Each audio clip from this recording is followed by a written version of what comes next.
Hello students, তো আজকের এই ভিডিওতে আমরা আলোচনা করছি ক্লাস 9 দ্বিচল বিশিষ্ট রৈখিক সমীকরণ এক্সারসাইজ নাম্বার 4.1। ওকে, তো এই ভিডিওতে আমরা 4.1 এর যতগুলো কোয়েকশনই রয়েছে সবগুলোই আমরা দেখব। কোয়েকশন রয়েছে দুইটা এবং এটা 2 নাম্বার পার্টে অনেকগুলো রোমানই রয়েছে, তো প্রত্যেকটা রোমানকে ডিটেলসে আমরা বুঝবো। তো ভিডিওটা একটু লেন্দি হতে পারে, তোমরা সব কনসেপ্ট যদি ভালো করে বুঝতে চাও অবশ্যই একটু সময় দিতে হবে আমাকে, যাতে করে আমি ভালো করে এক্সপ্লেন করতে পারি তোমাদের সাথে। তো ভিডিও লাস্ট পর্যন্ত থাকার জন্য অনুরোধ রইল, অবভিয়াসলি তোমাদের এটা হেল্পফুল হবে ভিডিওটা। দেখো, প্রথম কোয়েকশনটা আমাদের কি বলেছে, একটি নোট বইয়ের মূল্য একটি কলমের মূল্যের দ্বিগুণ। ঠিক আছে, একটা নোট বই, ওকে, আর এটা কি রয়েছে, একটা কলম রয়েছে, সবাই বুঝতে পারছো। তো নোট বইয়ের মূল্য যত, কলমের মূল্য তার অর্ধেক হবে, অর্থাৎ নোট বই থেকে মানে কলম থেকে নোট বইয়ের মূল্য দ্বিগুণ হবে, সেটাই বলেছে। এই তথ্যটাকে উপস্থাপন করার জন্য কি বলেছে, দ্বিচল রাশি বিশিষ্ট একটি রৈখিক সমীকরণ লিখতে আমাদের বলেছে। এবং কি বলেছে দেখো, ধরে নাও বইয়ের মূল্য x টাকা এবং কলমের মূল্য y টাকা। তো আমরা স্পেসিফিক্যালি অন্য কিছু ধরতে পারবো না, কারণ তারাই আমাদের বলে দিয়েছে এটা ধরার জন্য। তো আমরা সলভে চলে আসি এবং লেট করে নেই। কি করব, লিখছি কি, মনে করি নোট বইয়ের মূল্য, ওকে, নোট বইয়ের মূল্য সমান সমান কত টাকা, x টাকা। ওকে, অনুরূপভাবে কলমের মূল্য, কলমের মূল্য সমান সমান y টাকা। ওকে, তো আমরা কি করব এখন, প্রশ্নানুসারে কি লিখছি দেখো, x ইকুয়াল টু y লিখে নিয়েছি আমি, দেখতে পাচ্ছ তোমরা সবাই, x ইকুয়াল টু y লিখেছি। তো এটা কি আমার লেখা ঠিক হয়েছে? না। কারণ কেন, কারণ আমি এখানে কি লিখেছি, নোট বইয়ের মূল্য আর কলমের মূল্য ইকুয়াল লিখে দিয়েছি। তো এটা কি সম্ভব? না। কারণ হচ্ছে কি, তারা বলেছে কি নোট বইয়ের মূল্য কলমের মূল্য থেকে দ্বিগুণ, মানে বেশি। তো দুইটা অ্যাকচুয়ালি কার সাথে গুণ করব, নোট বইয়ের সাথে নাকি কলমের সাথে? তো আমরা যদি কলমের সাথে দুইটা গুণ করি তাহলে এটা দ্বিগুণ বেড়ে গিয়ে নোট বইয়ের ইকুয়ালে চলে আসবে। তো আমরা এখানে ইকুয়াল টু লিখতে পারবো, ঠিক না? এই কারণেই আমি কি করেছি, কলমের সাথে দুইটা গুণ করেছি।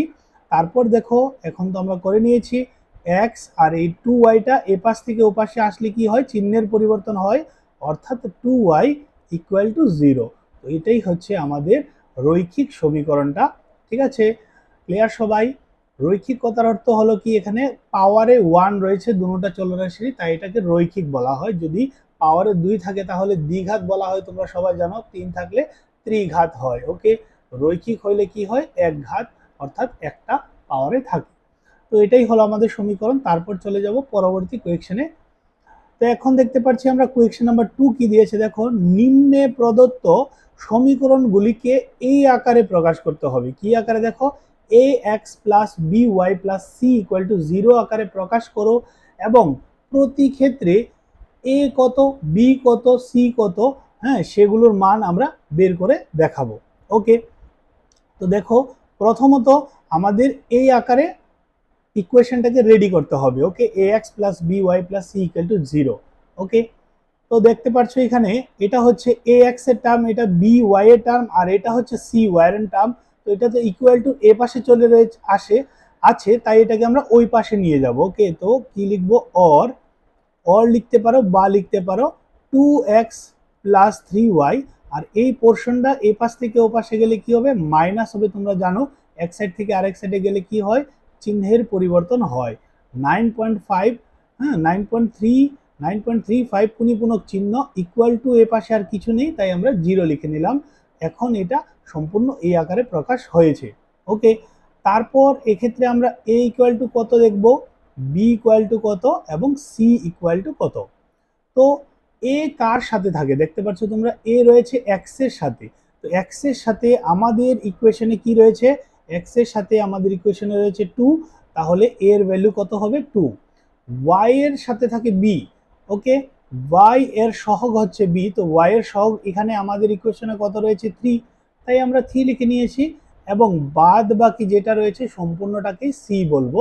এখানে প্লাস, আর এখানে কিন্তু দেখো মাইনাস চলে এসেছে।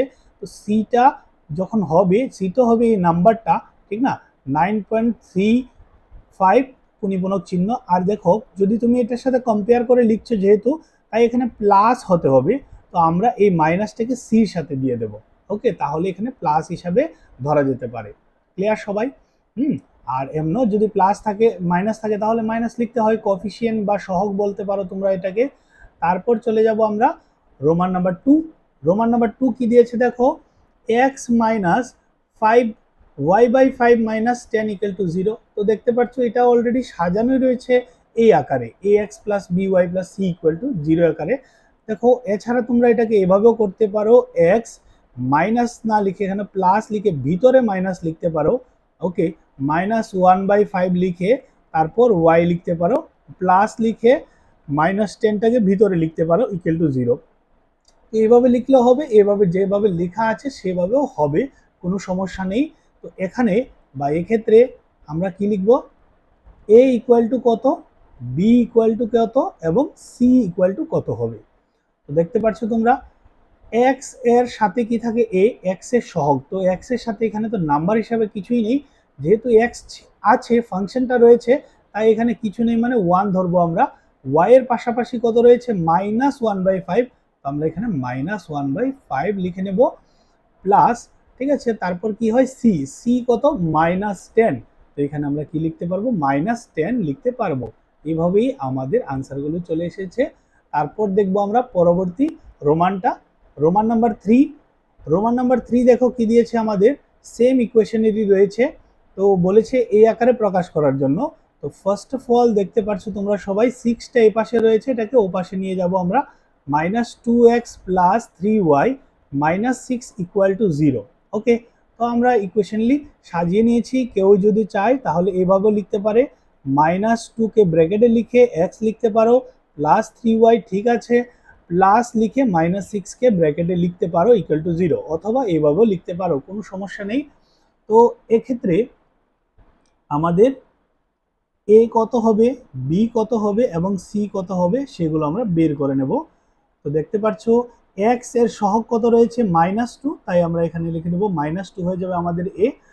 y এর সহগ হচ্ছে b, মানে b হচ্ছে 3, আর c সম্পূর্ণটাই হয়ে যাবে -6। ওকে, আশা করি সবাই বুঝতে পেরেছো। তারপর দেখবো আমরা রোমান নাম্বার 4। তো রোমান নাম্বার 4 এ দেখতে পাচ্ছ তোমরা এখানে কি দিয়েছে, x আর ওপাশে রয়েছে 3y। তো ওপাশ থেকে 3y কে এ পাশে নিয়ে আসলে -3y লিখতে হবে, ইকুয়াল টু কত লিখে নেব আমরা, 0। ওকে, তো এখানে দেখতে পাচ্ছ তোমরা সির যে টার্মটা দেখো, এটা এখানে রয়েছে ax by, সির যে টার্মটা সেটা নেই। ওকে, তো সেক্ষেত্রে আমাদের কি করতে হবে, a equal two b equal to c equal to আমরা বের করব। তো a হবে x এর সহগ, x এর সহগ কিছু নেই মানে 1, b হচ্ছে y এর সহগ, y এর সহগের জায়গা কি রয়েছে দেখো -3, তো -3 লিখতে পারবে। এবং c দেখো সির টার্মটাই নেই, তো টার্ম যেটা থাকবে না বা যে জিনিসটাই থাকবে না সেই ক্ষেত্রে আমরা এটার আনসার কত লিখবো, 0 লিখবো। ওকে, আশা করি সবাই বুঝতে পেরেছো, 0। তারপর দেখব পরবর্তী কোয়েকশনটা মানে রোমানটা।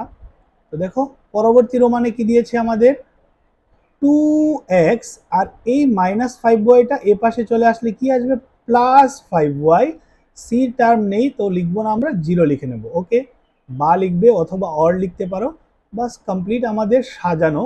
এখন কি করতে বলেছে, এ বের করতে বলেছে, বি বের করতে বলেছে, সি বের করতে বলেছে আমাদের। তো এ কার সহগ রয়েছে, এক্স, এক্স এর সহগ। তো এক্স এর সহগ কত রয়েছে কোশ্চেনে দেখতে পাচ্ছ তোমরা, 2 রয়েছে, তাই আমরা এখানে 2 লিখে নেব। y এর সহগ হচ্ছে b, তো y এর সাথে কত রয়েছে 5, আর c এর যে টার্মটা বা পদটা সেটাই নেই, তাই আমরা এখানে কত লিখব, 0 লিখে নেব।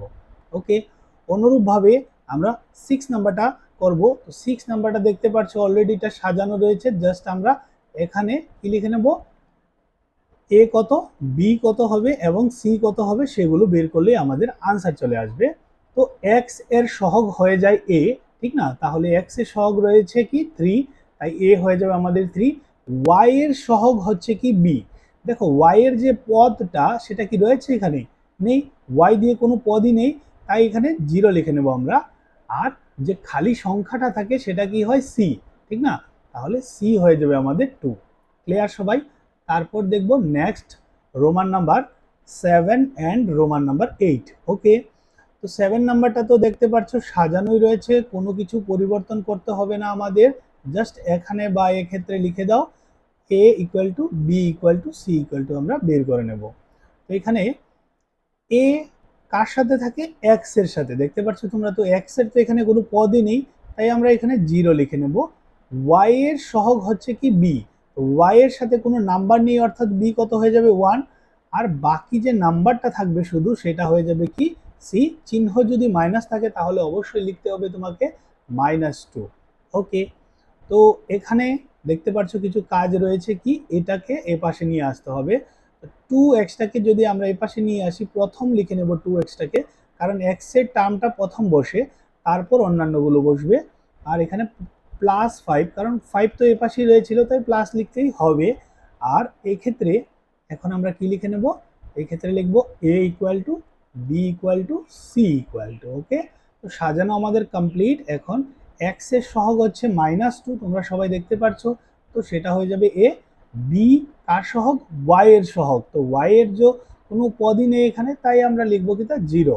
আর সি হচ্ছে শুধু নাম্বারটা, অর্থাৎ 5 হয়ে যাবে। ক্লিয়ার সবাই? এভাবে আমাদের সম্পূর্ণ কোয়েশ্চেন নাম্বার 1, কোয়েশ্চেন নাম্বার 2 করা হয়ে গেছে। আশা করি তোমরা সবাই বুঝতে পেরেছো, এবং দেখা হবে পরবর্তী এক্সারসাইজে, এক্সারসাইজ নাম্বার 4.2। ওকে, 4.2 এর প্রত্যেকটা অঙ্কই খুব সহজ আমরা, এবং সহজে সমাধানও করব তোমাদের সামনে।